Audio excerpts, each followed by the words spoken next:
Буян дэлгэр пүрэвсрэн аккаунттай нүүр номчны оруулсан нэгэн пост их анхаарал татаж байна. Тэрээр Шинжаан уугарын бор талын монголчууд дээр очиж ажээ.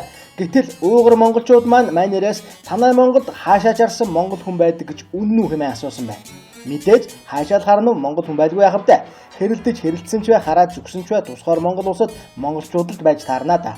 Түүнээс гадна тэдгээр уугар монголчууд нас барсан хүнээ Монголдоо явчихлаа хэмээн үлдэг гэнэ.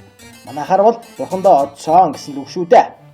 Тэгэхээр тусгаар монгол улс бол тэдний маань хувьд бурхны орон Деважин болон харагддаг ажээ. Бид чинь ингэтлээ хүндлэгддэг азтай монголчууд юм байна. За тэгээд бас их гоё юм байна. Шинжаан уугуурт байх цөөхөн монгол сумын нэг болох Аршаан сумын засаг дарга нь манай хүнд арх өгтөө босч хүндлэн өгсөн гэнэ. Үгүй би ахмад хүнээс арх ингэж авмааргүй байна гэсээр атал үгүй ар алхын та нар минь бол бидний ах би заавал ингэж өгч зураг авахулаараа хэмээн зүтгэсээр байж эдэнийхээ дээжээ 2 гардан барьж зураг авахулжээ. Мөн их хүндлээ шүү.